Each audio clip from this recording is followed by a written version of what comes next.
Ako nga pala si Renin.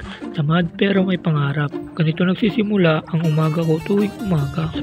Sa pagpapakain pala ng aking manok ay maaga akong nagigising para hindi ako maulanan. Kasi dito, tuwing umaga, tuwing hapon, tuwing gabi ay umuulan na. Swerte yan na nga lang sa umaga pag hindi ka naulanan. Dahil sa buwan na ito ay tag-ulan na. Alam naman nating lahat yan, di ba? At alam din natin na mahirap kumita ng pera ngayon. Kaya mahirap din mag-alaga ngayon. Pero pag masipag ka, may pera ka at may pagpapakain ka sa mga alaga mo, boy. Pagpasensyahan nyo na rin nga guys kung maingay talaga dito sa amin. Kasi habang nagre-record ako, tumatahol na yung karuba namin.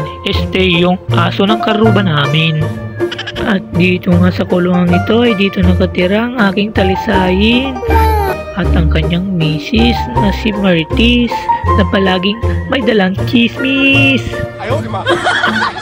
At pagkatapos nga natin diyang nagpakain ay dali-dali na rin tayo naglinis ng painuman ng manok at nagpainom na tayo. Good! Nagiging the flash na nga tayo sa pagpapainom at paglilinis ng kanilang painuman. Kaya naman, bilisan din natin lalo. Yan tuloy nabubulol na tayo.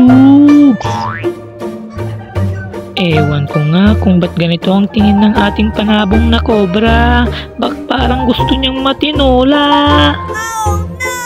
Ito naman yung ating munting bantex na suplado. Sabi niya, lagyan mo lang dyan, iinom ako mamaya dyan. Ito naman yung hindi pa nangingitlog na project natin. Lagyan na rin natin ng tubig na malinis galing sa kanal. Charot. At linigyan din natin to ng mga tubig, itong ating ibang manok. At dito ay makikita nyo ang aking nag-uukup at naglilimlim na manok. Lagyan na natin ng tubig. At dito makikita nyo si Mr. Carls. Mr. Carls, ito na ang tubig mo. At dahil mapulti-pultitan na itong pag-inuman ng ating manok na breeders, ay nilagyan na rin natin. Yan o.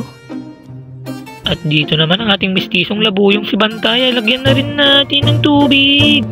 So yun lang for this mini vlog ha.